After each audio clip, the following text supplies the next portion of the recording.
We want to thank everyone for coming out tonight to the Think Tullahoma 2040 Comprehensive Plan public meeting. Your input is the key to success, to have a successful comprehensive plan. So we really want to hear from you tonight. We want to encourage everyone here to social distance and wear masks, especially after the presentation. We'll be getting face-to-face with some of the consultants, so please wear a mask or social distance. And there's also hand sanitizer spread around. Water is in the back if you'd like a cold water, and bathrooms are through the lobby on the right. I'm sure everyone in here has already taken the community survey. If you have not taken the community survey, you can go to tullahomatn.gov. It takes just a few minutes. Complete that survey. To date, we've got nearly 800 comments back, but we need more, so we definitely want to do that. And I want to have a big shout out to Bel-Aire Bees for letting us use their facility tonight, and I really appreciate the school's partnership and helping us have these meetings. We couldn't do it without them. So for right now, before I turn it over to Phil Walker, I want to introduce Mayor Ray Noaes. Thank you.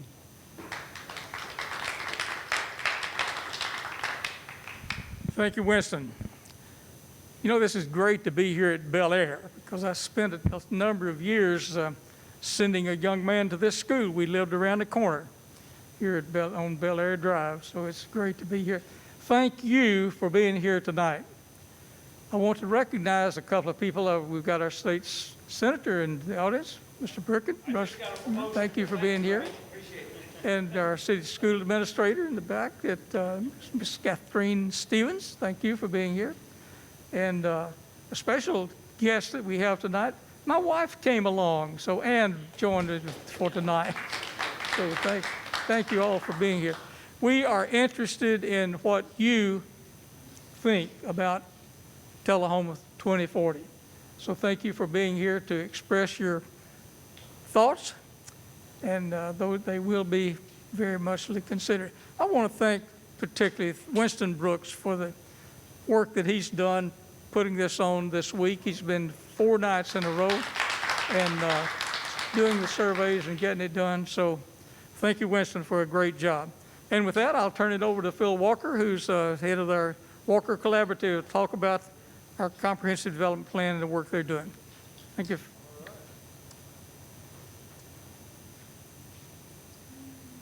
Okay, thank you, Mayor. Appreciate that. How's everybody doing tonight? We're excited. This is our 4th meeting of 4 in a row, as Winston can vouch, and everybody else, our consultant team. So we feel like we see the finish line in front of us. Let me start off. I'm just going to do introductions. So as the mayor said, I'm Phil Walker. I'm a planning consultant. I'm based in Nashville, and I'm the project manager for the team. We've also got here Keith Covington. You want to raise your hand? Keith is an architect, a urban designer and planner, and he's based out of Franklin. We also have Liesl Gothert here, who focuses on transportation planning and is a Tullahoma native, Tullahoma High School graduate. And then last but not least, we got Randy Gross. Randy is with Randall Gross Development Economics, and he's based in Nashville as well. You can also see up here, hopefully in the back you can still read this, I don't know, but we got a list of the steering committee members and staff. And you know, it's important to have citizens from the community who represent a variety of different interests and bring different perspectives as part of this process to kind of guide the consultant team. So it's great to have them involved. So here's what we're going to do tonight. I'm going to give you a little bit of background on the project, you know, why we're doing a plan, what all it's going to entail as far as the process and so forth. And then we're going to talk about some initial observations, you know, each of the consultants looking at sort of their topic areas and what they see so far as we continue to research into Tullahoma. And then we're going to turn it over and really just have a conversation with you and find out what you'd like to see in the future for Tullahoma, and you know, kind of what the issues are that you'd like to be have addressed. Then after the sort of meeting part of this, we're going to switch into an open house mode where we've got these little topic stations set up, and going left to right. One is natural and cultural resources. The next one is economics and housing. The next one is mobility. And then the other one is land use and development. So each of us consultants will be at one of those. We got maps, and you can just kind of tell us your thoughts and so forth. And the dot, yeah, thank you. So the last map at the very end is a dot exercise map. And what we do, we have these little colored dots, and they represent things like where you live, where you work, if you work, where you go to school, if you go to school, where you play, and that could be anything from shopping to actually recreation, dining, things like that.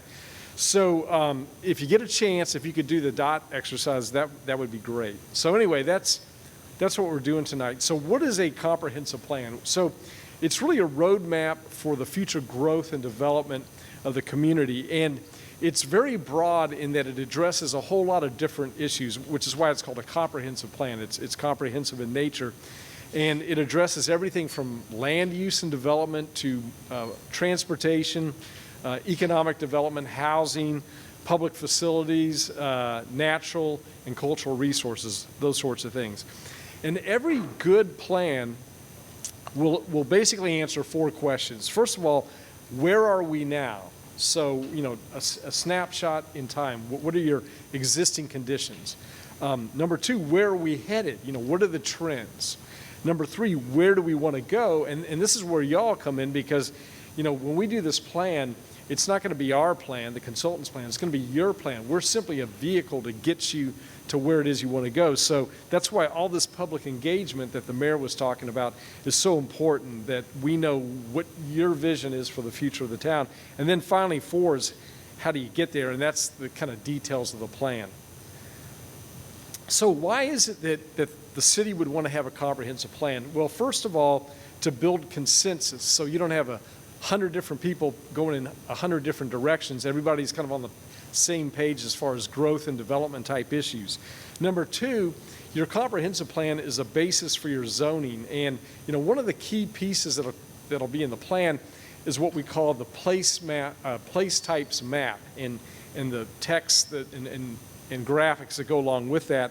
And 10, 20 years ago, you would call this the land use plan. And the planning profession has kind of gotten away from that because there's a lot more to think about than just land use. And we tend to think in not just 2-dimension, but 3-dimension, not just land use, but also density, physical form, and character, right? So there's a big difference between a downtown, which is mainly commercial, and a strip commercial corridor like Jackson, right? So we come up with a place type map, and then that can be translated into zoning revisions, maybe some new districts, for example, that might be created. So it's important for your zonings. Thirdly, to secure funding for projects. So, the city's constantly pursuing grants and has had a lot of success over the years in getting grants of various types, but it's a competitive process. Tullahoma is competing with Manchester or other communities all across the state and, even nationally at the federal level.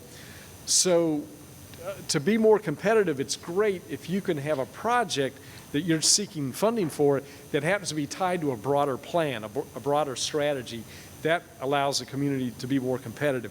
Number 4, to enhance quality of life. And not only the quality of life of the citizens, but also if you're trying to recruit business and industry, those people that make the decisions on where to locate, they're looking for a community with a good quality of life. Things like a vibrant downtown or a greenway system or bike lanes, things like that. So it's important also beyond just the citizens, but for business purposes. And then finally, for fiscal efficiency, so that you have a strategy on where to invest for physical improvements, road improvements, all those sorts of things in an efficient way. So this is basically a 5-step process, this project, and we've done most of task 1, the project kickoff and research. Right now we're doing all the visioning, all these meetings we've been having the last 4 days. Randy is doing his economic assessment and analysis work. The next thing we'll do, major thing here in town, will be in mid-November we'll have a charrette. And a charrette, if you've not heard the term, is basically a multi-day intensive brainstorming session that engages the public in a sort of a hands-on way to develop the key ideas for a plan. And the way that's going to work is the first day we're here, it'll be like a Thursday evening, we'll have a big workshop. And after we present our findings, we'll break people up into teams of roughly 8 to 10 people per team. Each team is at a table. Each table has a base map of the community and a set of colored markers, and the marker colors represent various issues. And we kind of walk the public through these teams through a process where they come up with their own plan. And at the end of that night, each team takes a few minutes to present their key ideas. And that's kind of the springboard for us as the consultant team to then put together the concept plan over the next 4 days. And then on a Monday night, the subsequent Monday night, we'll present to the public the concept plan and find out what people like about it, what maybe they want to see different, and we'll go away and put the plan document together. That's task 4, and then provide that to the city, make some initial revisions based on their feedback, and then come back and present the plan to the public, and again get input and revise it yet again. So that's the process. Of course, the tricky thing, anyone can plan, not everyone can implement, right? We have a section on implementation, and we're always thinking in terms of implementation when we work on the plan. And so that'll be really important, that this is something that's going to be implemented. Okay, so with all that background, I'm going to let Keith talk about natural features.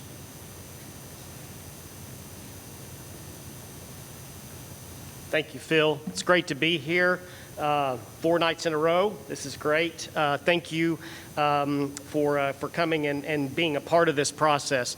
And I encourage you, and I know Phil and everyone will, just to stay involved. This is just really the beginning.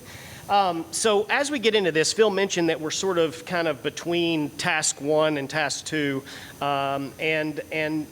We've collected a lot of information, not only in conversations with you all and at public meetings, but through mapping data and things like that. And now we're going to start to spend some time between now and the charrette and analyze some of that information and present some findings back. So I'm just going to kind of give you a taste of what we're going to be looking at. From my perspective, or what my role is in this project, we'll be looking at the physical planning issues. And so we always start with the natural features of the community, because those natural features are not only assets, but they also help to define how a community grows, if it grows at all.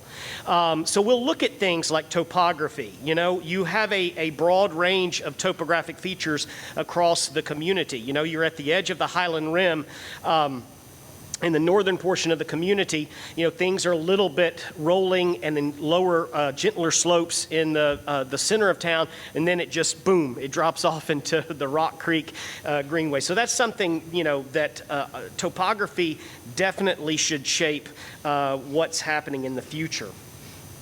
We'll also be looking at your water resources, not only water bodies such as, the lakes that you have and obviously the creeks and other tributaries you have, but in particular floodway and floodplain, because those things directly impact what you can what can happen. And I think as most of us, probably know about what happened last weekend in Waverly and Humphreys County, it's probably fresh on a lot of our minds. And we know that Rock Creek, you can see it right there, that sort of blue band that's running north-south, or generally north-south there, that's all, floodplain that's associated with that creek. And so, floodway and floodplain have a distinct impact on development, as do wetlands too, which are mostly, in terms of the city limits, mostly associated with those tributaries. But we're also going to look at the built environment as well. So this map, and by the way, most of these maps, you can see the same information up here, so don't worry about trying to read on this screen here. But this map right here is your current land uses on the ground today based on the assessor, the county assessor's data, okay? So that kind of gives us a snapshot of what's on the ground today. Now, it's not necessarily what you can do, that's zoning, and Phil will talk a little bit more about that later. But this is kind of what's on the ground today. For us as outsiders, we're looking at patterns, development patterns. You all are here every day, you experience this. For us, we're learning. So, if you can see that in that map, a lot of that sort of pink area and that red area is commercial type uses. And you can see that those are really concentrated in your downtown and along your major corridors, in particular North Jackson, right? We know about North Jackson and the character along it. But then things quickly kind of drop to single-family residential just off of those corridors, and then to more rural and even agricultural lands to the edges of your community. And that's all really, really important because, you know, what happens to those lands in the future, okay? And so that'll be something that we're looking at. And one thing that I want to mention also about land use is we don't think about just land use anymore. Most communities are just as concerned about the form of development and the character of development. And so we'll be looking at some of those design issues that might, you know, could be, you know, tweaks to your zoning ordinance and things like that to improve that over time. And with that, I'll turn it over to Liesl.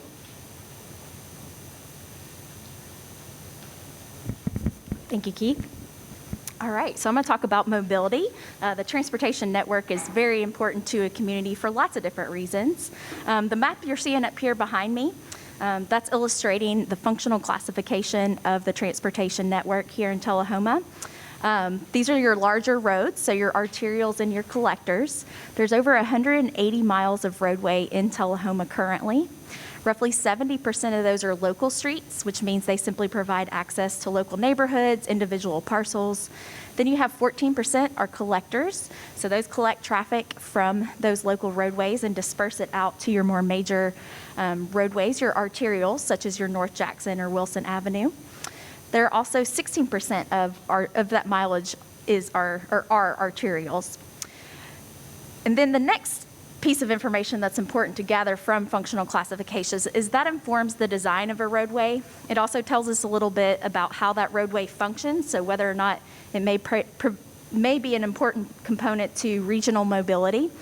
And then we also taken a look at existing traffic volumes using those 2019 volumes, of course, given the pandemic.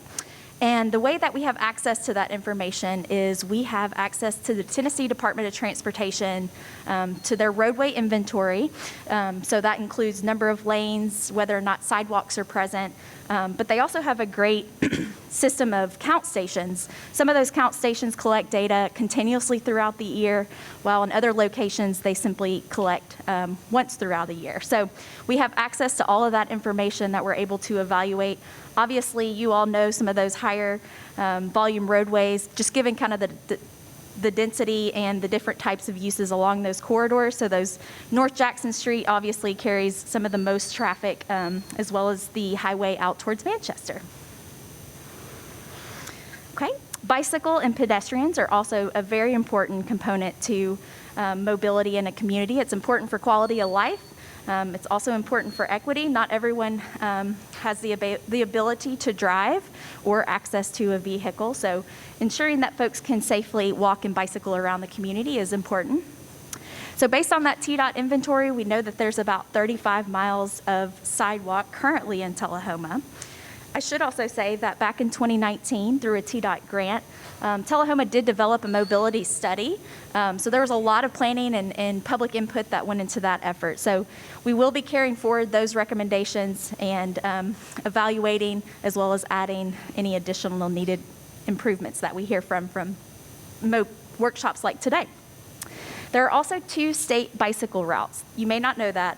Those are essentially just roadways that are signed with those little green signs, but there are 2 that cross through Tullahoma. One of those is heading out towards Normandy, that highway, as well as towards Manchester. We're also evaluating greenways. Those can be an important component to mobility, not only for recreation, but it could also provide an important connection to resources. So if you think about Cedar Lane, how there's no sidewalk continuously along there, but there is that Great Creek that Keith had mentioned that continues all the way up to Kroger. So for example, if we were able to extend that greenway, that would provide some great access to some of those resources up there while being off of a roadway corridor. So those are some of the issues that we'll also be looking at as well. And then utilities. That's also an important component to development. So whether or not parcels are on city sewer or on city water certainly influences whether or not folks see those parcels as attractive for development. So we will be looking at those areas that may be currently developed and unserved, or areas that may need to have service to it. And then in addition is internet. That's a really cool thing about Tullahoma that folks may not know, is especially for a smaller rural community like Tullahoma, is that in 2013, they became a 1 gig city, which just basically means we have really great internet here in Tullahoma. And that makes it attractive to businesses as well as residents as well. Okay, turn. Yes. About that map. Sure. I'm not sure what, it looks like the brown is ADC. What Yes. are those other brown areas? Sure. So the ones in the red that are highlighted, those are simply showing areas that don't have as much broadband access, the speed really.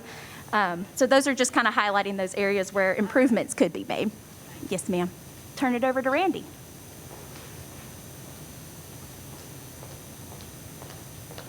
Thank you, Liesl. I'm Randy Gross. I'm the Economic and Strategic Planning Consultant as part of the team.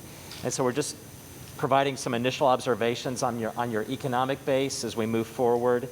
And currently in Tullahoma, you have about 12,000 jobs in the city. It's a very diverse economic base, but some of the leading sectors are healthcare, retail, as well as professional and technical services, manufacturing, and also accommodation services, which includes restaurants.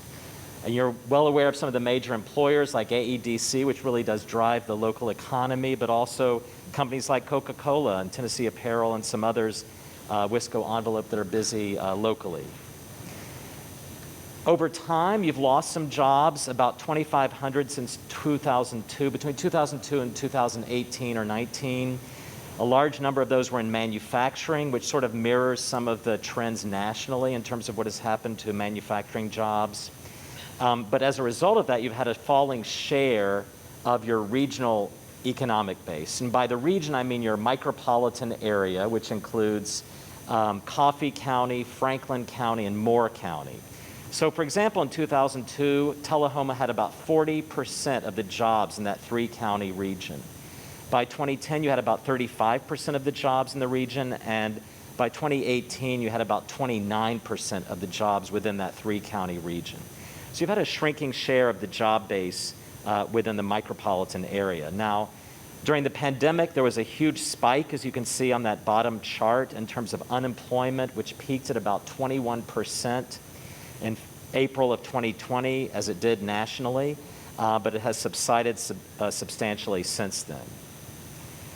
Despite the loss in jobs over time, you've had growth in certain industries. So for example, management services, tourism, healthcare, administrative services, and public sector, those sectors have all grown in terms of employment. Management services, for example, employment has grown by about 141% over that period.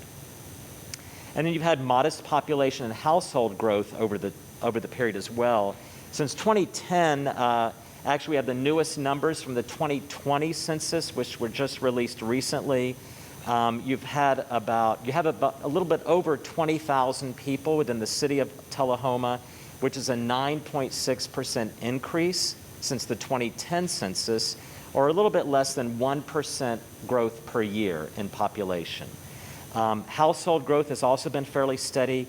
Household incomes have also been increasing, so the combination of household growth and income growth is very good for supporting consumer, retail, and other types of activities in the local economy. And also you have about 25% or more of your adults have a bachelor's degree or higher level of education, so that also means a highly educated population does help drive economic growth. So with that, we'll go on with questions about zoning.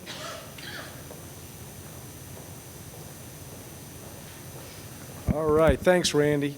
So, you know, Keith talked earlier about existing land uses. In fact, there was a map he had that looked somewhat like this because there is a pretty strong correlation between the two.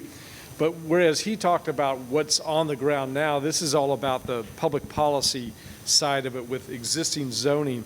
And right now, you've got, and you can see all of the different, the different categories of zoning.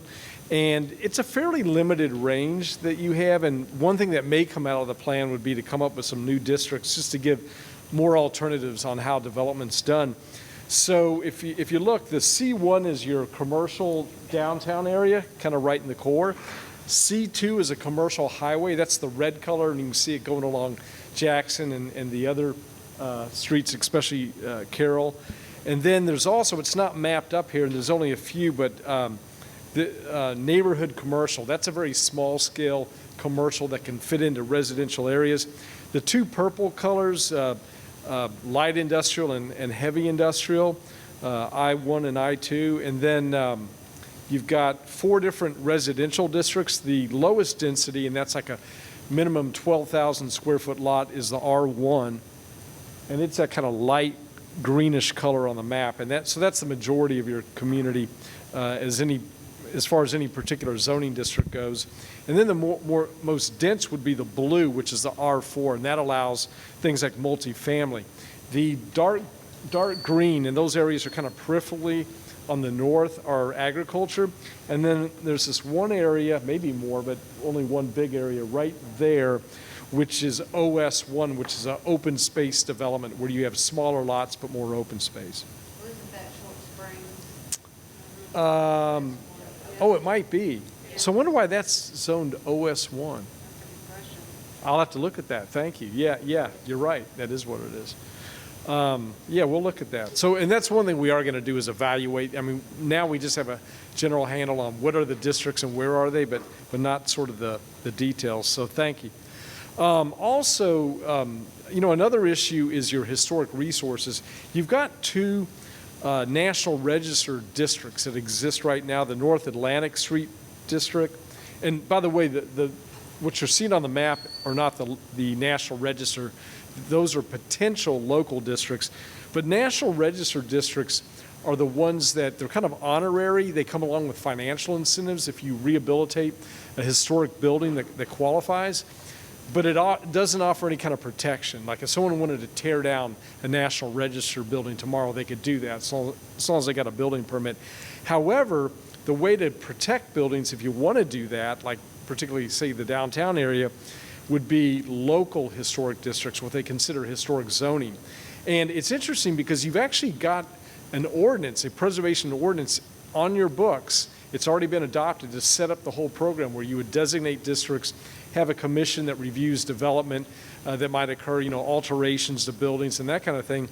But the trigger's never been pulled on actually designating local districts. So what you're seeing on that map is in the past, people have looked at some potential historic districts that you could have. So one other issue too, before we're about to kind of transform into the discussion part of the meeting, but one other issue that we don't have a slide on, but it's one that's kind of bubbled up to the surface as we've gone into the project, and that is addressing climate change. And that's something that more and more communities in the course of doing their comprehensive plans are doing, is looking at climate change. Things like not only how do you avoid adding to it, how do you avoid adding to greenhouse gases, but also how do you deal with the impacts of it, such as flooding and so forth. So that's something that we're going to add a section to the plan on that.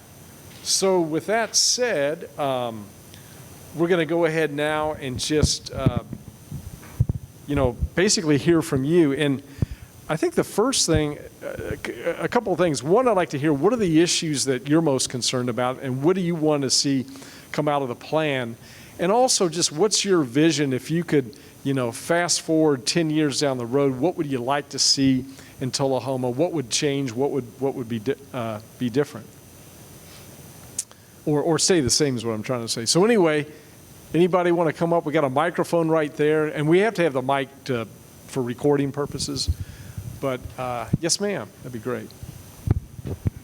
My name is Sarah Fitzgerald. I'm elderly and have lived in this area for quite some time. The things that I'm most concerned about are housing.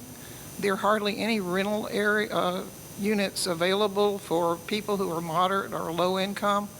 I'm also concerned about the fact that we have tended to become quite ghettoized in this town.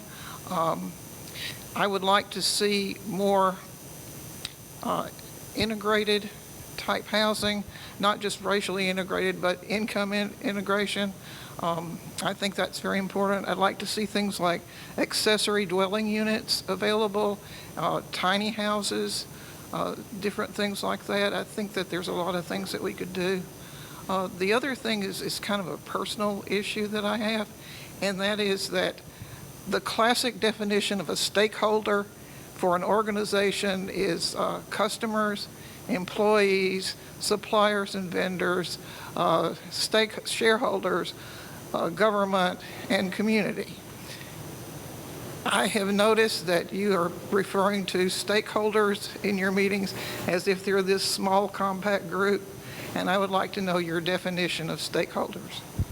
Yeah, I mean, I think anybody who lives in Tullahoma or even lives outside but works in Tullahoma or Yes. visits Or own lands, or Tullahoma own is the a business, stakeholder. yes. Yeah, I do agree with that. Yeah, and I think when we use the term stakeholder, like in this context, we've had a series of, quote, stakeholder meetings. Those are usually meetings of up to roughly 10 people, and you do a deep dive on one particular topic. Like, let's say you get a bunch of, like the utility companies, getting them together or whatever. And we use that term stakeholder, but it was in kind of that context. But I agree, it should be I think viewed it's a broadly. lousy term to use. Okay, what would you, do you have another option? Representatives or Representatives, special okay. interests or Uh-huh. something Some people else. I complain just about think special interests, stakeholders like that's got kind to, of sounds like you're leaving the rest of us out. okay, yeah, thank you. Good point. And yeah, right, just citizens. By the way, just so you know, on the housing issue, we've been hearing a lot of what you said, the fact that it's a kind of a narrow range of types of housing. And fortunately, Randy, our economist, is looking specifically at housing. And so we'll try to tackle that issue of coming up with more diverse types and affordability. And I like, and I like your idea on the, spreading things around more. Thank you. Well, I would like to, my name's Susan Finger, I'm a stakeholder and a citizen. You cannot make a left turn in this town. I don't believe we need more red lights, but you can't make a left in this town, can you? Not really, yeah. So, yeah, and So in other words, traffic congestion. like you too are, much, you yeah, think? you're addressing traffic, and Yeah. I've seen the map with all the Right, and are there collisions. some particular, and I know it looks like you have a long list, but No, I just don't have any particular spots or just? Jackson's awful. Jackson's awful. Cedar Lane's getting pretty bad, too. We hear a lot about Cedar Lane, Yeah, yeah, Cedar and the Lane's need good. for sidewalks. They do need sidewalks. Okay. I'd like to see more electric car charging stations. We have one at TUB, and it's free. I have an electric car charger at home, so I wouldn't really use one here, but the one I have used at TUB, or tried to, was broken, and I wouldn't spend enough time in that office to actually charge a car. But if we have a lot of people coming into Tullahoma from other cities to shop, and the mall or some of the shopping centers, if somebody could charge their car here, I think that would be an asset for us. There's a Jackson streetscape plan in the works, and I really hope that will be added to this comprehensive plan, and that both of these will be funded, because we have planned like you said before, and they're on a shelf somewhere dusty. And with the Jackson streetscape plan, that would improve the tree canopy. What I'd like to see in 10 years is more tree canopy. I drive up and down Jackson and Lincoln all the time, and I'm like, well, one tree could go there easily. I just read an article not too long ago about the need for public, private, and government cooperation. And I know that downtown is interested in beautifying downtown with trees and plants. I would hope that Jackson Street vendors and businesses would get on board with that too, and join in on that effort. And on that same note, we have an ordinance, a landscaping ordinance for new construction requiring trees and bushes and, landscaping plan. And it turns a lot of time it turns out it's just a box that's checked. Once that box is checked, they get to build, the plants die, they're off the hook. And I think that's wrong. And on the environmental thing, styrofoam is driving me crazy. We need some solution, either a recycling program here in Tullahoma for styrofoam specifically. You can take clean styrofoam fast food containers to Publix, but it's a small thing and they don't take peanuts or packaging, that kind of stuff. So there's got to be something that, there's got to be some way to recycle that or at least do something with it. I noticed you didn't have the land use or the zoning for Franklin County. Yeah, that was a GIS data issue. Yeah. Right, Keith? Oh, you do have it? Oh, but you did get it, okay, because I was yeah. going to tell you Yeah, where we've you might got it find now, I Yeah, guess. okay. And fund the plans. I mean, plan, but implement these plans. We don't want to waste our time again. I'm enjoying this. I think we all are. I'm glad to see all these people, but we've all done this before. Transportation, comprehensive. So, yeah, I hope that the city of Tullahoma will implement this plan. And I wouldn't mind paying a little extra to get it done, so especially the traffic and the trees. Thank you. Well, thank you. And that was quite a list and a lot of different things. I'm trying to remember a few that well, you know, that would be good actually if we could get that. But regarding plans that have been done, like for example, the bike ped plan was done very recently. But that's something. There are a lot of the issues we hear brought up are in that plan, and so we're definitely going to look at what's been done before and incorporate it where it makes sense into our plan. And that's probably in a lot of cases. The electric, the charge stations for electric vehicles, I think that's a great idea. And you know, we're always looking for ways. How do you make Tullahoma more distinctive, stand out, feel progressive? We know it is progressive, but everybody might not know that. Yeah, and I think those charging stations, that's a great way, not just because they're important to do to encourage more electric vehicle use, but also it's a way to kind of distinguish yourself. So thank you. Great stuff. Sure, that'd be great. Whoop. It's kind of shorthand. Okay, Sue, with that.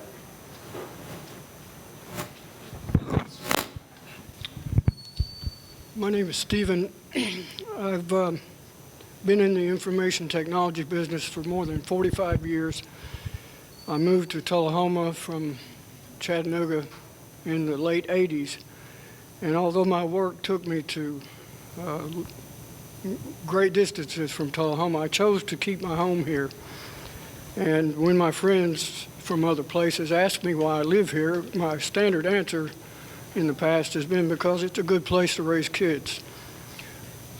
Growth is a natural thing for any organism, including a city, and we should not be shy of allowing that to happen.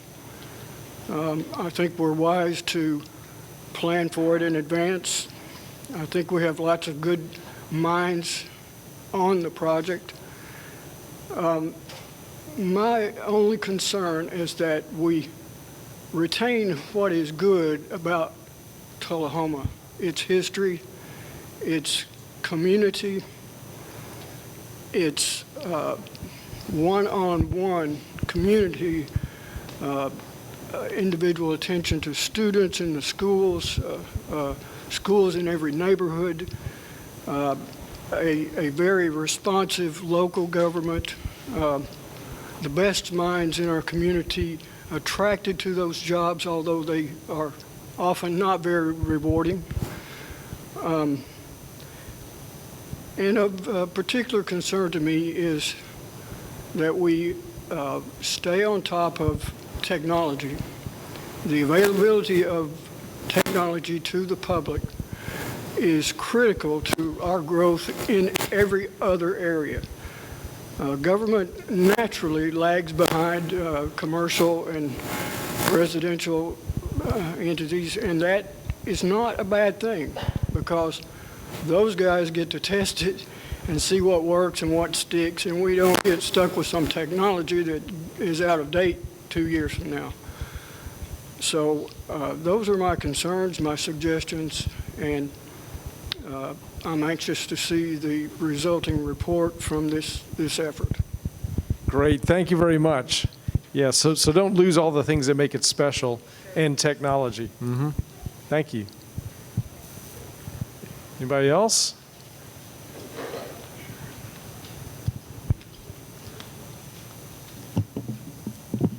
I moved here in 2017, so just a few years ago, and brought my children and my family. And the most surprising thing when we came to town was that there are no school buses. We'd grown up in I had grown up in a slightly larger city, but we had school buses. And thinking about the amount of time that parents are having to either leave work or not do other productive things in the community and sit in line and wait to pick up their child or drop their child off, which is not quite as big of an issue because the schools really have figured out how to do things reasonably well. But thinking towards the future, going back to the prior speakers' thoughts about growth and making sure that we're planning for growth, well, that big traffic jam waiting to get into a school is only going to get worse. So what are we doing proactively to see that that does not get continually worse? And to add to that, there are certain spots, one that comes to mind immediately, where children have been hit by cars. So the alternative to picking your child up would be to either have the kid walk or ride their bike. But if they can't do that safely, then that's not really a viable alternative. And I certainly think that the city could do a better job when incidents like that happen to address how they are going to get after it and make sure that that does not recur. Going back to the prior speaker's comments about IT and technology and staying ahead of things, one thing that we're in a unique time, having gone through a fair amount of this pandemic, and there are many things that have evolved through this time, including the future of work. It looks a lot different for the skilled workers that we might want to attract to Tullahoma to really enhance and make sure that we're staying better on the technological forefront of things. We need to think about how we can attract those people, because they don't have to come here anymore just because company X or company Y is here. They now have flexibility to go where they choose. So what are we doing right now? Because these people are making decisions about where they want to live right now, and especially with how expensive housing has gotten, not only here but all over the place. So think about those super expensive places. Tullahoma, relative to some of those places, can look really pretty attractive to them.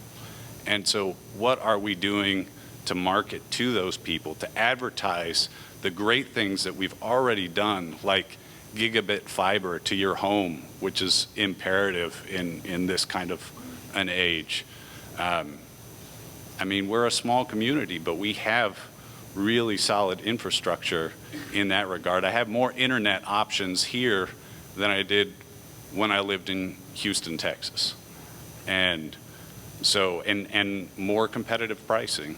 So I think there are some really good things.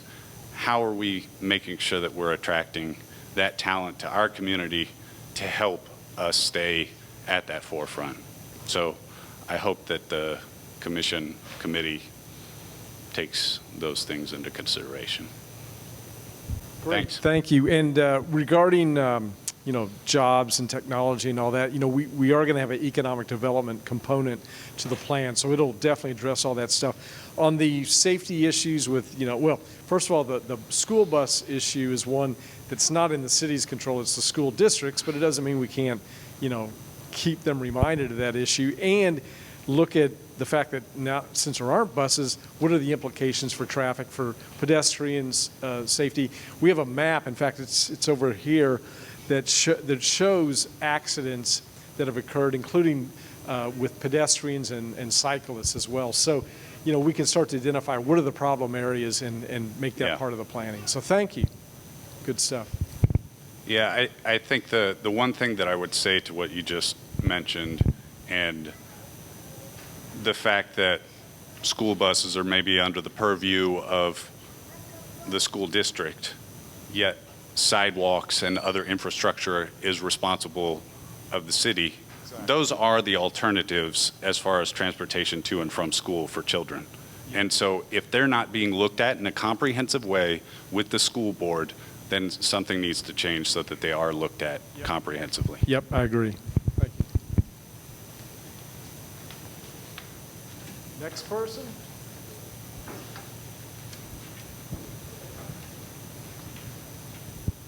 Get this mask off.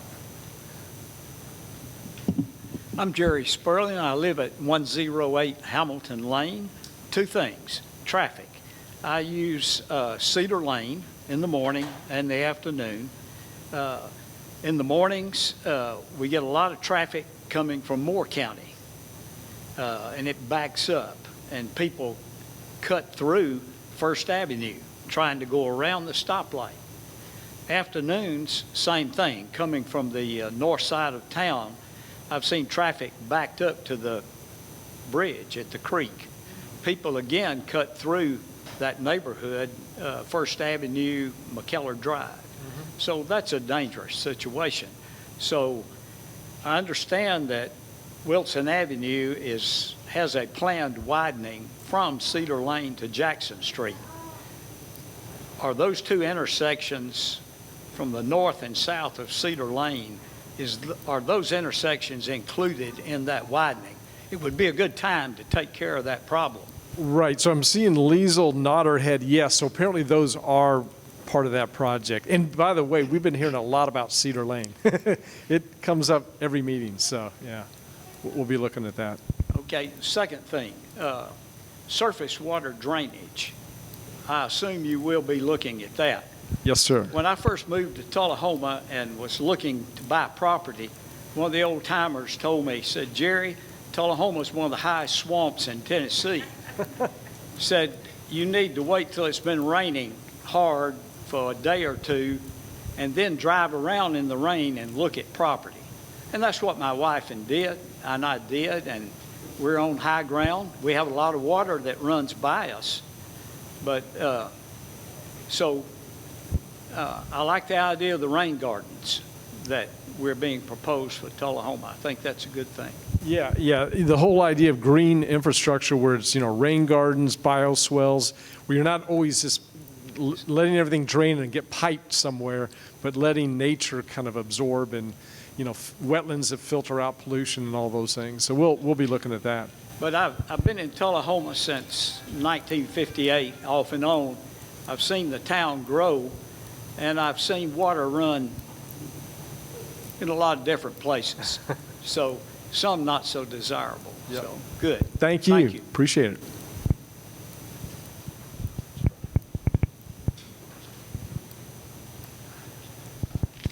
Yeah, I'm Greg Sandlin.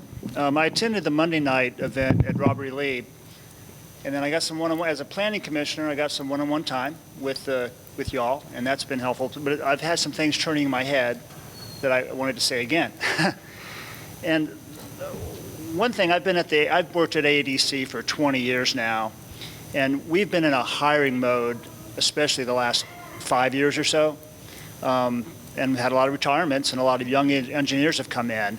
The vast majority of those young engineers, usually single, they moved to Murfreesboro. And I might have done the same thing at 23. But one reason they go to Murfreesboro is they can't find apartments here. I think we need to really look at that zoning issue and plan that out. And then we need good first-time home purchase options. And then, then your second home options, we've got those. We've got a lot of those. So that's one thing to really to impact Tullahoma and to impact the base, because we end up losing a lot of those engineers. They're commuting 45 minutes and they find another job. They haven't invested in the community. And that's a problem for our long-term strategy at the base. The next thing, I think this has probably been said a lot, the mobility, opening up commercial property, but look at widening Cedar Lane even further, down the, going toward Clement. I'm sorry? I don't think that's going to be possible. I think But- the parcel lines run right, No, it would take some planning, One thing we could do really in the short term is right now where William Northern Boulevard comes into Cedar Lane, it's a weird horseshoe scenario.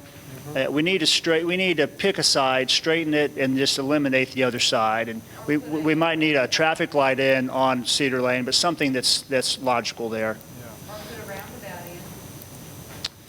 Another thing, we need to make Tullahoma more welcoming, I think. The Rotary Club of Tullahoma in 2005 put in some welcome signs coming in Wilson, I think coming in from Winchester on 41A.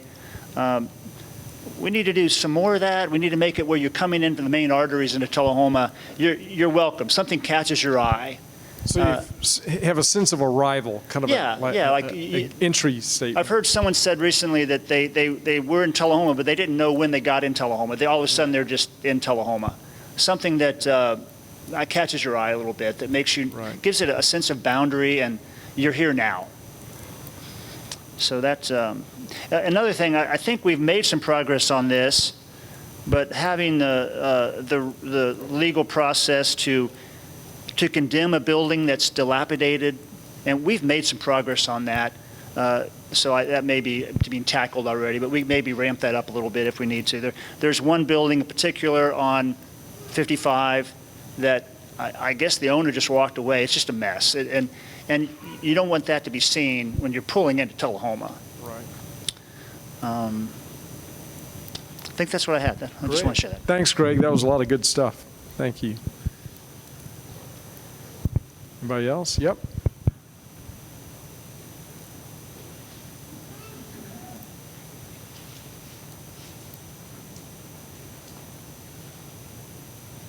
My name is Daniel, and I've lived here my whole life. And one thing I've noticed as far as traffic problems go is Cedar Lane.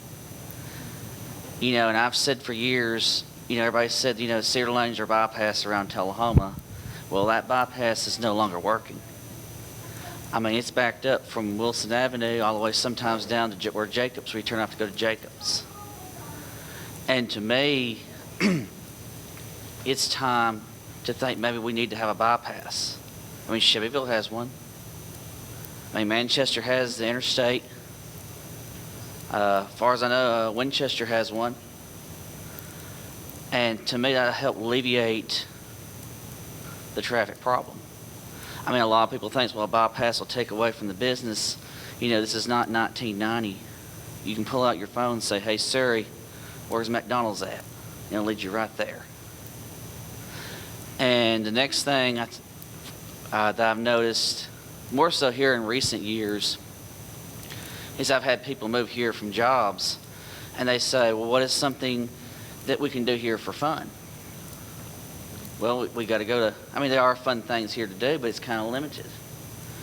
You can go to Huntsville, go to Chattanooga, Murfreesboro, Nashville, but to me, we could have fun things here to do to attract young people, to attract young families. And because all that money is going across county lines, we could stay here in Tullahoma. It could help fund our schools, roads, sidewalks, all that stuff. And to me, that's just a concern because I see less and less young people, especially single people, disappearing on the weekends. I've had people tell me Tullahoma's a magical land where everybody disappears on Friday evening and they'll turn back up on Sunday evening. And I've seen that firsthand. And it's concerning. I believe that if we could attract the right things. And I'm all for small town feeling. I love small town. I've lived here my whole life. However, for me, the last expansion I saw of Tullahoma is when they built the new Walmart out there. Now, my mom, she said where the North Gate's at used to be all farmland, Army barracks, stuff like that. Okay, so they built them all in the 70s, had growth from then through the 80s, through the early 90s, and it seems like to me it's just went stagnant. I mean, yes, we got Publix and we got Hobby Lobby, but instead of growth, I see just replacing. And that's not growth. To me, that's just, like I said, replacing, stagnant. And I just think that in order to keep people working here, people living here, revenue here, we've got to provide those things. Attract businesses to Tullahoma. Basically, make them be breaking down the door to get a permit to build here in this town. Because we have very limited, like you said, major employers. Again, that's people going to other counties. And I just wanted to see if y'all have looked into that also, of attracting like stuff for young people here. Yeah, and of course, we're really early into the process, so we're not at the point where we put, pen to paper, but we've been hearing a lot of what you said, especially as far as things to do, not only for adults, but particularly teenagers, like that need some kind of an entertainment center. A lot of people had very specific ideas on that. So yeah, so we'll definitely address that. Thank you. Thank you.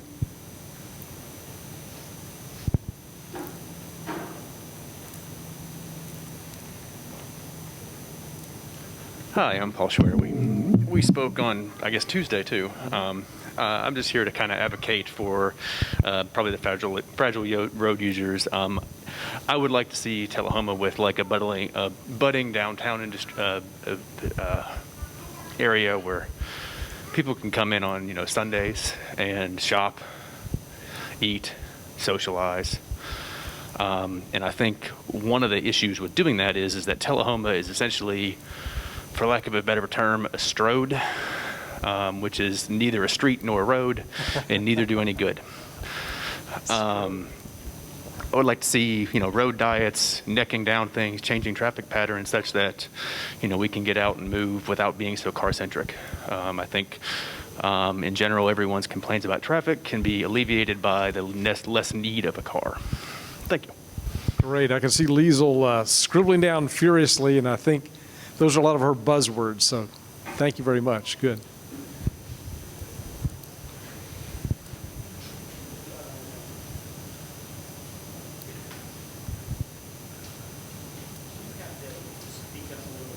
Oh. Okay, my name is Jackie Duncan. My family's lived here for 100 years. I've been here 75 years of my life. I was here before Arnold Air Force Base was. I was here when it was Camp Forrest. That's where I was born, in Camp Forrest. So I've been around for a long time, and I've been blessed it's a great community, and I'm just grateful for it. People would ask me when I've met people over the years, where's Tullahoma? I said, well, I said, you should know because you spend a lot of your tax dollars there. I said, it's the road to outer space. I'll tell them the road to outer space and infinity goes through Tullahoma, Tennessee. So anyway, that's my little slogan for them. But I'm looking for, I'm wanting to preserve more of the history.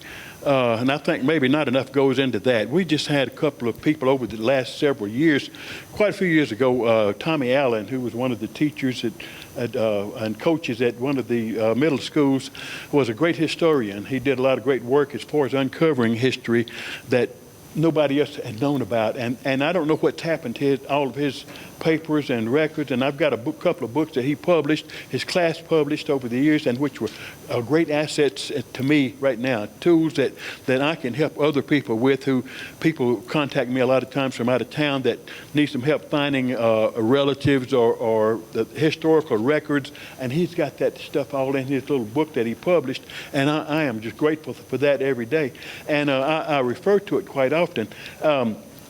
But the history of Camp Forest, AEDC, University of Tennessee Space Institute, there are a lot of great things that go on in this area that a lot of people just don't know about. The average person visiting maybe would not know about.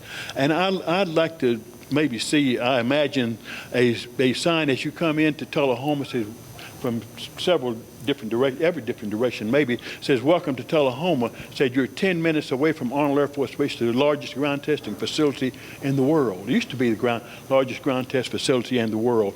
In fact, when I worked there for 34 years, retired from there, and my first job was in the propulsion wind tunnel, which was at that time the largest wind tunnel known to the free world. So there are a lot of great things around here, a lot of great history around here that I think just goes unnoticed. But I'd like to see something like that. Maybe say you're 10 minutes away from George Dickel, 15 minutes away from Jack Daniels, the greatest and something attached to that, maybe the greatest the greatest whiskey in the world or something. Somebody had to have. And there's a new distillery set up over in Shelbyville where. Nearest Green, the guy that taught Jack Daniel how to make whiskey, got a new distillery over there. So we are a hub for so many things and the aircraft museum out here. We are a hub for so many things. I can't name them all, but a lot of these businesses around here have been involved in the space industry for years. And so just about everything that's gone up in space has really come through Tullahoma pretty much. And so I've been a part of the Dream Tullahoma committee. We've had little airplanes, the mayor's part of it, that little aircraft hanging on the light poles around town for several years now. Mike Stanton started that up, retired coach at the high school. And still working on this committee, trying to brand Tullahoma as the city of aerospace, Tullahoma, city of aerospace excellence, like Huntsville is the rocket city, and other, some of the other bigger cities have big names. So, and I think that's what it's kind of designed for. But we have Bonnaroo, and right now we've got other things that we are just a few minutes away from that are world-class operations, and that people would think about. And there are several groups that I know are working, and I don't know if we could maybe come together better, like Dream Tullahoma, the Chamber of Commerce. I worked with the Chamber of Commerce too on tourism several years ago, and like there's several organizations like the Tennessee Backroads Heritage Society. I've been hanging around them for a bunch of years now too. So anyway, they are in the same business of promoting this whole area, and just all the back roads, things that people don't know about for and this town, next town over, next town. It's this little community of towns around here that we are all trying to help promote. And as far as children, I attended the other meeting at D.W. Wilson, and the other day, didn't get to say anything, but there was talk about, the children, when they leave here, you leave here to go to college, and a lot of them don't come back. Well, I did the same thing pretty much, and I know how that feels. And I thought when I graduated from high school, this town's not big enough for me. I'm out of here. You want to go somewhere and see the world.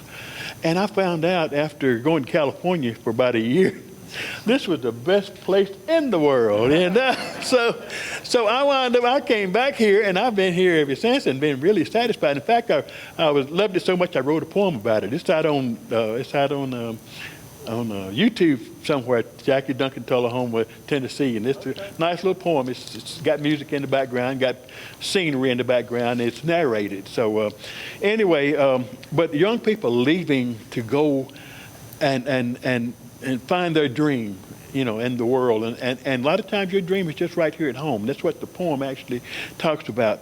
And I think Fran and Dan Markham were ahead of their time with the incubator. They've had an incubator around here for years. But now the incubator thing, we just went through this COVID virus last year, or still going through it, in fact. But we learned a lot of things. I think that we need to set up incubators. And you can do whatever you want to do in a brick and mortar building. You can do it from an incubated area, start out as an incubator. So I think our kids, if we can encourage them to go out and get that education and come back home, and this is the place to live. Because I've got Nashville an hour away if I want excitement. I got Chattanooga that way. I got Huntsville that way. And anytime I want to go somewhere for excitement and come back home to a sane place to live, I come right on back here. I go and enjoy myself everywhere else and come home, and I'm good.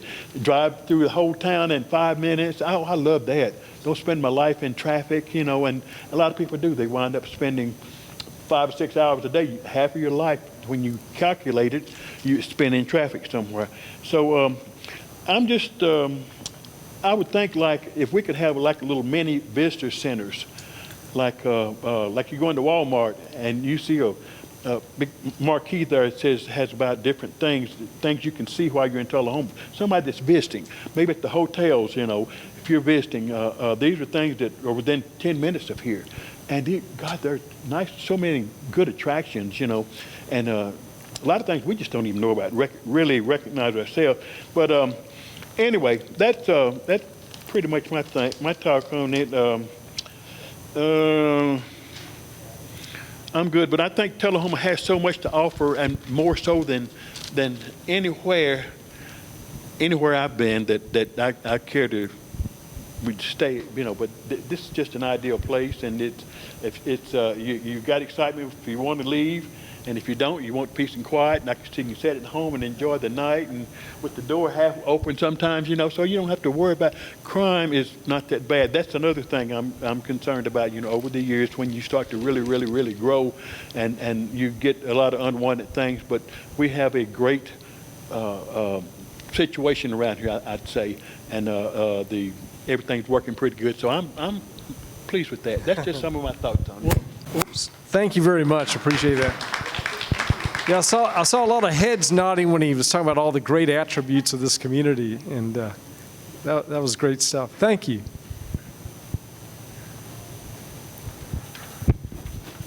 I'm Josh Sudbury. I'm a resident of 1203 Fawn Street currently. If the city had about 10,000 more Jackie Duncans, your job would be a lot easier. And thank you for all the great things that you pointed out here. Jackie reminds me of my own grandfather from Gallatin, Tennessee, whose family cleared the trees up there, and so I understand the civic pride that you come to this with, and I'm very happy that you have it. It is amazing. We have been residents of Tullahoma for about 56 days. My wife grew up here. She's also a Tullahoma graduate. We just moved here from Brentwood. There are a ton of things that our children have been able to be involved in this city, and I'm very proud to say that. The questions that I have for this specific meeting, though, is I did not hear a lot about the use of the airport in the overall planning of the city in terms of its expansion, its role in growth, and its role in corporate recruiting. If you could speak to that, if you want to wait or speak to it now, that's fine. Yeah, I guess all I would say at this point, since we're not quite in the planning stage, we've heard a lot about it. In fact, I'm trying to remember, Randy, which one of our meetings we had where there were a lot. I mean, that was a big topic. Well, we had the airport authority and folks like that. But I think there's a lot of people feel the same way, that there are ways you can leverage it more that aren't being done right now. Right. Yep. And look, there's FAA requirements and things for expansion or bringing more hangars there, but if you can accommodate, if the runway is long enough to accommodate commercial jets and traffic, you can do a lot of corporate recruiting that way. So I would hope that there's some forethought to the plan in the infrastructure. And I think the runway is like 500 and some odd feet, or is that yards? No, I can't remember. But whatever it is, it has accommodated a 737. Okay. Before, like when, I don't know, a president or vice president arrived. Yeah. But it would need, for real commercial, it would need to be lengthened, but that may be viable. So thank you. There was a stat about Tullahoma losing a percentage of jobs in the microeconomic area. I was wondering if that is part of a rising tide raising the ships in other cities, or if that is a net loss across the areas that you mentioned in Franklin counties, Coffee County, and Moore County. So there was a stat that showed that Tullahoma's percentage of the jobs within the microeconomic area has gone from 40 to 29% over a period of 10 or 20 years. And I was curious if the percentage loss is simply because there are more jobs in the area generally, or if it is because over time Tullahoma has lost and others have gained respective to the cities. Okay.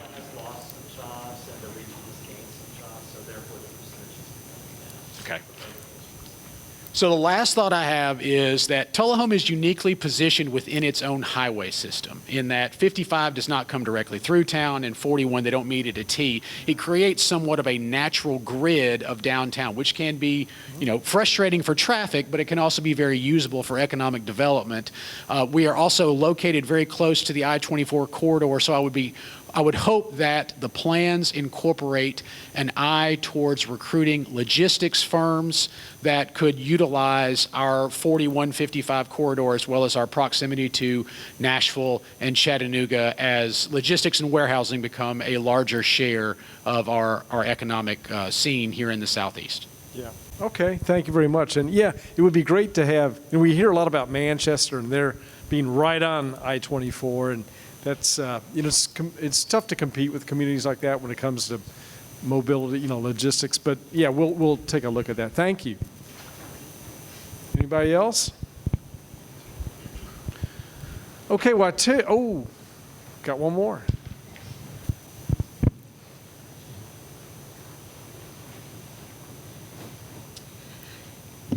Hi, my name is Tisha Fritz. I have heard so much about beautification and traffic and all in areas relating to North Jackson in concentration. I feel like West Lincoln is something that I'm not hearing much of, and working at the Chamber of Commerce, we hear a lot about, we don't have a square and, how that really hurts us. I feel like if we paid attention to the fact that North Jackson meets and joins West Lincoln and East Lincoln and looking at that, that cross section and focusing as we beautify it to not lose West Lincoln and East Lincoln, because they're the pathways to each of these, this quadrant as we're meeting at all these schools. It's like this is the cross that divides all of them. And so if we make them all beautiful and we show that the roads to each of these areas, are attractive and, great signage and, making sure there's something great in each of the quadrants and not just saying, well, North Jackson is great because that's prime real estate. I think that we should really make sure that as we're attracting all the things that we're talking about in industry and retail and fun, let's make sure to distribute that throughout the community and not just focus on North Jackson. Very good. Thank you. We agree with that. All right. Anybody? Sure. I'm Florence Hull. I live at 304 South Jackson Street. And of course, I've been here all my life. I run a business. Talking to the microphone. Okay. Okay, I live here at 304 South Jackson. I run a business. I've been here all my life. And I love Tullahoma. I was raised loving Tullahoma. But I do see that we do need to work. My big thing is I feel like we need to work together and appreciate the things that we do have that are positive and try to help each other work with that so that we can all work together, bringing new in, but also appreciating what we do have in this town. And I'm on a committee now that we're trying to push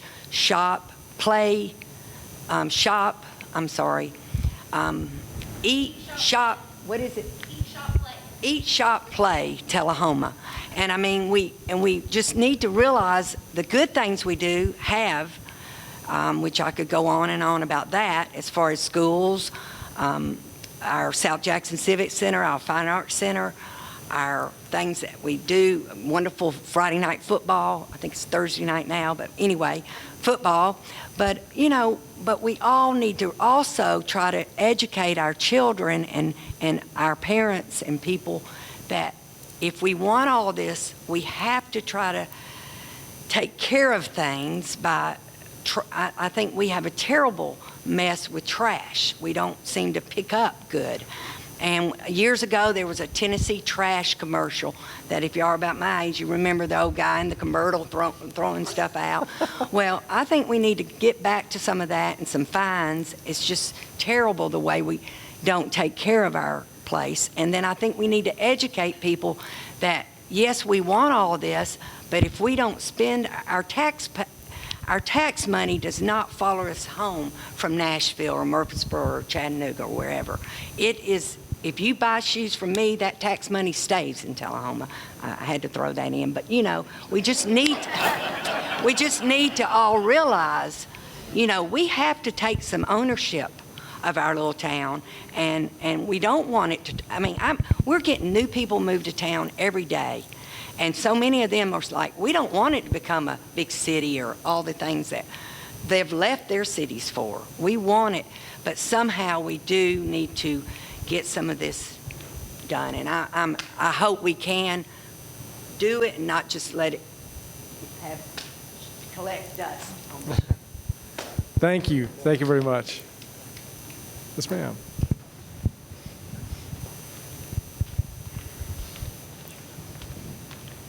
Hello, my name is Jennifer Wendell, and I've attended just about all of these meetings except for one that I missed.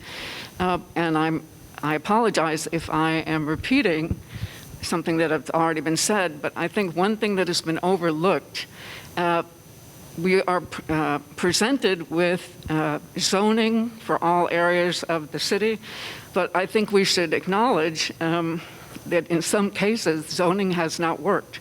For example, areas that are deemed commercial have been an obvious failure, such as, I'll give you a specific example, North Anderson between Highway 55 and Lincoln. There's like a whole thing of strip malls that obviously is unoccupied, it's not put to good use.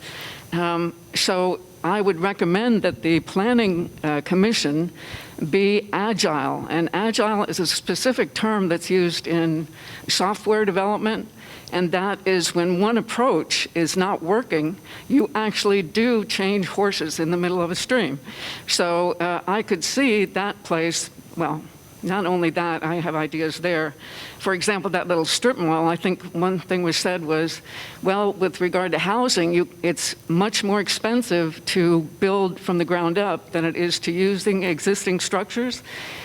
If anybody were to look behind that strip mall, there is a huge area behind there, and I could even see, if that were allowed to be residential, you have a whole bunch of townhomes, and in the back there's enough room for a swimming pool and a clubhouse and parking. So that's just one example. Another thing is the revitalization of downtown, and coming up with HUD, I forget her name, Huff, at any rate. What she says is very true. We should learn to appreciate the things that we already have and make something out of them, take care of them. And I'll give you another example, and that is the old building that was used for tanning, this big old red brick building. That would be a really cool, hip kind of industrial apartment complex and would bring people to, I'm assuming there's parking behind where the workers, had to park. Where if that were like a residential thing, you would immediately increase foot traffic to downtown. To really for the Planning Commission to re-examine all dead zones, dead commercial zones, and see what kind of alternative use could be put there. Like I threw this out, it might sound crazy, but where Ollie's is, you've got a huge parking lot there that's a dead zone pretty much. Why not think of putting housing, some kind of an apartment complex there where you already have parking, and again, you increase foot traffic to downtown. So in summary, I think if the Planning Commission were agile and would consider mixed-use zoning, where you have residential and commercial, and that then would increase the walkability index. Tullahoma has a very low walkability index. I think it's like at 20 or something. You can Google it and find out. But really successful, healthy communities are often defined by mixed use and walkability, which contributes to that. So that's basically it. Consider mixed use, walkability, and thinking creatively about the existing properties we already have. Thank you. That's great stuff. And as I'm sure you know, 1950s and 60s, a lot of zoning that was done was, it's the opposite of what we're trying to do nowadays. It was all about separating uses. So you live in this zone, you work in this zone, you shop in this zone. And what does that do? It means you drive everywhere, right? And, you know, there were very few, if any, mixed-use zones. But now we're kind of going back. We're seeing the problems. I mean, for example, just the linear, to have a corridor like Jackson that's nothing but primarily commercial, that's a bad shopping experience, right? You can't walk, you're getting in your car, you go to one place, you drive down, you go to the next place, and you just have this long linear form of commercial, which is a bad pattern. So yeah, we'll definitely try to remedy that to the extent that we can. But any other, yes? Oh, two more at least, all right.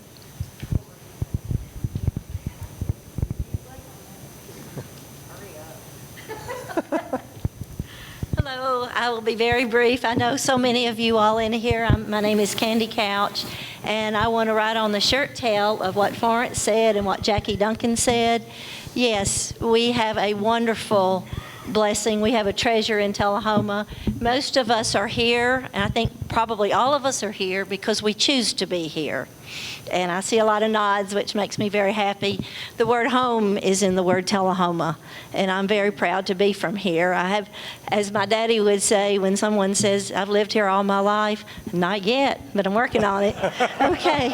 But anyway, we have a new friend who has been here for 56 days, someone else who's been here for 4 years, and to me, we all want to be here and be a part of this. And we need to take care of each other and support each other. Whether we have a business or we don't, we have this wonderful group that has come here to try to help us pull it together, and I think it's important for us to at least listen to what they have to say and give them the opportunity to help us. And yes, I think we should implement and hold everybody accountable for what they're trying to do. But anyway, our new friend that's here, that's been here for 56 days, I just happened to see him at South Jackson, the ice cream social. They had just moved back here, and they saw it in the paper. They just wanted to come and be a part.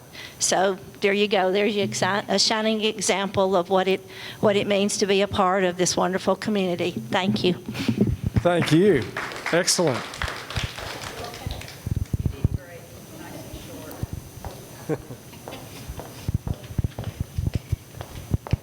My name is Christy Coleman, and I stay at an apartment in Tullahoma. No one's going to know. But I'm up here just to ask for people that are granted a Section 8 voucher. There's absolutely nowhere to use that voucher. Absolutely no landlord wants to deal with it or anything. So that voucher to help families get in a home is null and void because no landlord wants to take it. The only apartments that do take it are considered projects, the Village, and all that other.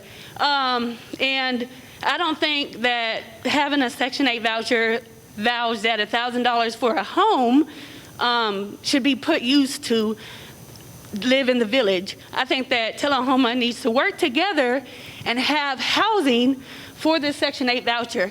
Nothing is wrong with the voucher. You have great people that are on the voucher that cannot rent in Tullahoma. Also, on the east side of Tullahoma, by Piggly Wiggly, you say that the town is beautiful, but if you cross the railroad tracks, you can see for yourself it is not beautiful on the east side. Where Piggly Wiggly's store used to be, there needs to be another grocery store. The people don't have anywhere to shop. So that could be an improvement. Section 8 housing vouchers can be an improvement. Also, I'm not sure if this has anything to do with it, but there's no bus system in Tullahoma. And a lot of times on Wednesdays, the kids are getting out at 1 o'clock in high school. They need a bus system. I'm tired of taking off work every single 1 o'clock Wednesday because there's not a bus to pick up the kid and drop them where they need to be. There definitely needs to be some sort of transportation for the students. There definitely need to be east side to be looked at, a grocery store over there, and all around Tullahoma, especially on the west side, the Section 8 voucher needs to be looked at and accepted with landlords. Right now it is not, and it looks like the Section 8 voucher something's wrong with it. Nothing's wrong with it.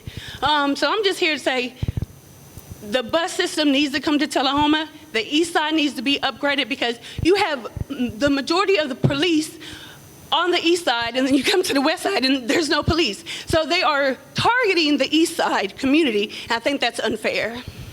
So that's mine. Okay, thank you very much. And some of those issues we've been hearing a lot about, the bus issue and the need for more diversity and affordability with housing. So thank you. Anybody else? All right. Oh, got one more? Yes, please. How you doing, Phil? Great. How are you? I'm great. I'm Elmore Torbert. I pastor Mount Zion Church, and Jackie Duncan is my star member. So I'm excited to hear him expound on how wonderful Tullahoma is. And I guess to share, I've been here now I've been working here and serving as pastor for about almost going into my 15th year, and lived here in various capacities. I believe that what would help improve the livability for Tullahoma would be, well, let me reiterate that mixed use zoning that they're doing in some suburban areas would be great. Specifically speaking, would be in, right south of Nashville. They did apartment complexes around shops. So I think what she said, the young lady who just came before me, that just sounds perfect. That would be ideal. Also, let's look at eliminating those food deserts. When Piggly Wiggly left, they did move in a Dollar General, but there's no dedicated grocery store. Here's the key word, because we're fighting it in my home city in Flint, Michigan. There's no store there that serve or sells fruits, vegetables, and healthy living foods. And so what that does is that pushes that side of town to get something quick, like, I don't know if I can say it, well, I'll say it and you edit it, like Totino's, pizza rolls, and all that other stuff, so that they can get a quick bite instead of preparing something healthy for families. Another thing I think would be really, really advantageous would be to attempt to attract more medical specialists for this area. So since I've been here, it seems with the numbers that you've just given and with the 2020 census, the population has increased about 4,000. I think with that comes the need for more medical specialists. If there's a way that we can attract more medical specialists, that would be ideal. Also, with that increase of population, if we could have a transportation campaign for emergency vehicles. It is a sad plight, and it's a selfish thing that happens here in Tullahoma, and I don't think people really understand it.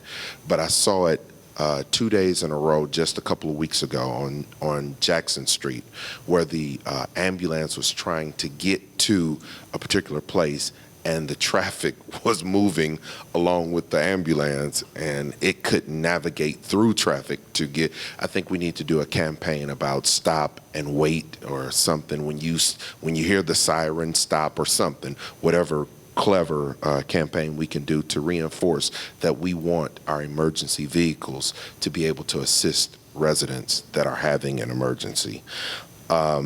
Lastly, I want to reiterate that housing Section 8 vouchers, I think that would be great and advantageous for our younger people that are getting established, moving out, getting their first apartment, their first rental home, their first whatever it is. I think that'd be very advantageous and something that we can look into. And I conclude, as I'm taught in seminary to say, in conclusion, I believe Tullahoma is an amazing, wonderful place. I've graduated 3 kids here, and I have enjoyed the fact that my kids got a firm, strong foundation, and I did not have to worry about them. And so my hat goes off to Tullahoma, and I love Tullahoma as well. Thank you. Thank you. Wow, we've heard some uplifting things. I love it. I think this is a great time to transition, if you're okay with it, to we'll man and woman our little stations here on issues, and feel free to hang around. Oh, and the dot exercise, don't forget that. The map in the back that's on the wall, if you don't mind just, following the instructions on what the colors are for like where you live and where you work or where you recreate, whatever. But Winston's over there in charge of that. So thank you so much for being here. This was the best meeting, I thought. This was great, well attended, fantastic comments, and thank you so much.